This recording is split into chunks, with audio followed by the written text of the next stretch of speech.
पर हम बात करेंगे। हमारे साथ जुड़ गए हैं कंपनी के सीएमडी राहुल मित्तल साहब। राहुल, आपका बहुत बहुत स्वागत है योर स्टॉक में। और चलिए शुरुआत मार्जिन्स के साथ करना चाहती हूँ। यहाँ पर एक rebound sharply year on year basis पे हमने होता हुआ देखा है।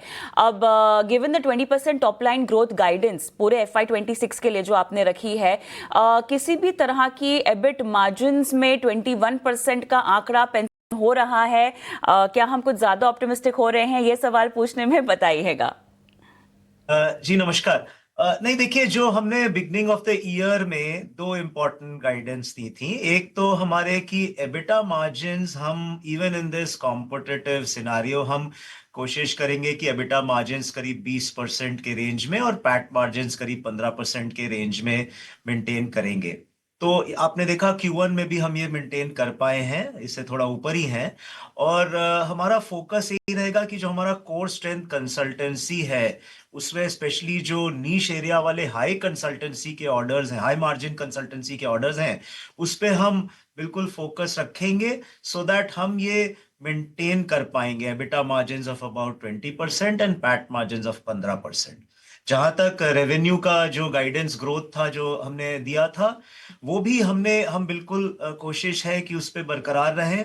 हमारी यंग ऑर्डर बुक पिछले 2 क्वार्टर्स लास्ट FY में हमें करीब 3,500 करोड़ के ऑर्डर मिले हैं आउट ऑफ अ टोटल जो हमारी ऑर्डर बुक 8,800 है। तो करीब 300 से plus order totalling to 3,500 crore मिले हैं।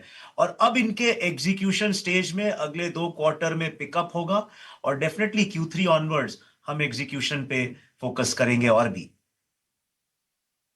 राहुल जी, चलिए अगला सवाल जो आपसे पूछना चाहते हैं पैट मार्जिन्स का, क्योंकि पहले जो गाइडेंस दी गई थी 15 से 16% पैट मार्जिन्स दिए गए थे, क्या आप इसी पर अभी भी स्थिर हैं या अपसाइड पोटेंशियल, क्योंकि कहीं ना कहीं नए ऑर्डर्स और रेवेन्यूज को लेकर आपने अपने लिए कुछ टारगेट्स रखे हुए हैं जो इस बाकी बचे हुए तिमाहियों में हमें आते हुए देखेंगे। अपसाइड इन्हीं के बदौलत क्या आप देना चाहेंगे हमारे लिए?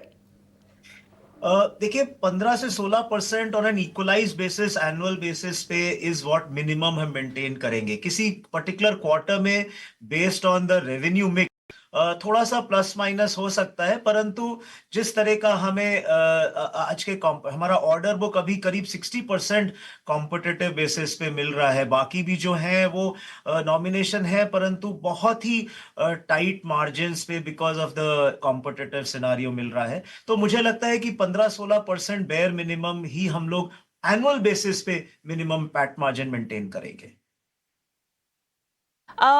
एक आपने बुलिश स्टैंस एक्सपोर्ट्स को लेकर मेंटेन किया हुआ है। अब इसके पीछे आपकी जो सकारात्मकता है वो जाननी है, क्योंकि जिस तरह से हम माहौल बदलता हुआ देख रहे हैं, न्यू ट्रेड वर्ल्ड ऑर्डर को बनता हुआ देख रहे हैं, rail systems, rolling stock, infra consultancy, कहाँ पर किस सेगमेंट में जोर है, कौन कौन से मार्केट्स की हम यहाँ बात कर रहे हैं जहाँ तक एक्सपोर्ट्स की बात है, और कंट्रीब्यूशन भी अब कहाँ पर कितना मीनिंगफुल होगा बाकी बचे हुए FY26 में?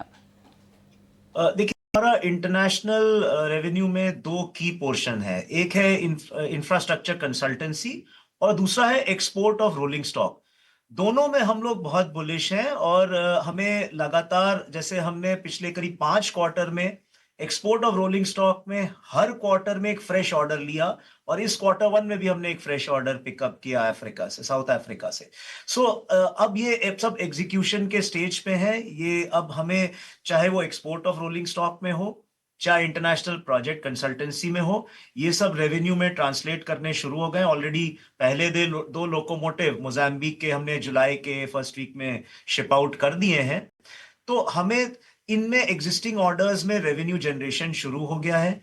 प्लस नई ज्योग्राफीज में हम लोग और भी एग्रेसिवली टारगेट कर रहे हैं, चाहे वो UAE में हो, हमें ऑलरेडी वहां पे काम मिलने शुरू हो गए हैं, जॉर्डन में, लैटिन अमेरिका में, गुआना में, साउथ ईस्ट एशिया में। सो तमाम ज्योग्राफीज में बिसाइड्स हमारी जो ट्रेडिशनल अफ्रीकन कॉन्टिनेंट में ऑपरेट करते हैं, हमें इंटरनेशनल कंसल्टेंसी और एक्सपोर्ट में ऑर्डर मिलते रहेंगे। जो जिम्बाब्वे का ऑर्डर है उसको लेके कुछ अपडेट्स आपसे जाननी होगी कि यहाँ पर साइन तो हो चुका है कॉन्ट्रैक्ट, लेकिन कुछ फंडिंग कॉन्फर्मेशन को लेकर पेंडिंग सिचुएशन है। क्या कहानी कुछ आगे बढ़ी है? और उसके अलावा फिलहाल स्थिति आपकी ऑर्डर बुक की और नए ऑर्डर्स को लेके अगर आप विस्तार से बता सके। देखिए, जहां तक जिम्बाब्वे वाला ऑर्डर है, ये करीब 300 करोड़ का था और आपने सही कहा, ये काफी दिन पहले, करीब 2.5 साल पहले एग्रीमेंट साइन हो गया था।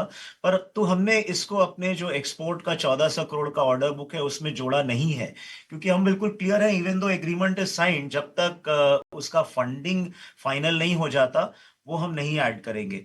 The Zimbabwe railway constantly in touch है हमसे, और फंडिंग एजेंसी अफ्री एक्सिम बैंक से काफी एडवांस स्टेज में है, परंतु अभी तक फाइनल साइन ऑफ उसमें नहीं हुआ है। कोशिश है कि वो होए, सो दैट हम उसको अपने ऑर्डर बुक में ऐड कर पाए। जहां तक बाकी ग्रोथ इन इन एक्सपोर्ट है, चाहे वो अफ्रीकन कॉन्टिनेंट में हो या इंटरनेशनल कंसल्टेंसी जैसे मैंने कहा मिडल ईस्ट में हो या लैटिन अमेरिका में हो, इसमें हम तमाम एरियाज में, साउथ ईस्ट एशिया में हो चाहे वो फिलीपींस में हो, हम इन एरियाज को काफी एग्रेसिवली टारगेट कर रहे हैं। तो जी, अच्छा लगा आपसे बातचीत करके। नतीजे आए और उसके हर पहलू पर आपने अपनी बारीकी से राय रखी और दर्शकों का मार्गदर्शन किया। बहुत बहुत धन्यवाद। धन्यवाद। चलिए, राइट्स पर तो हम हमारे एक्सपर्ट से आपके लिए राय लेंगे ही लेंगे, लेकिन आपको बता दें कि योर स्टॉक की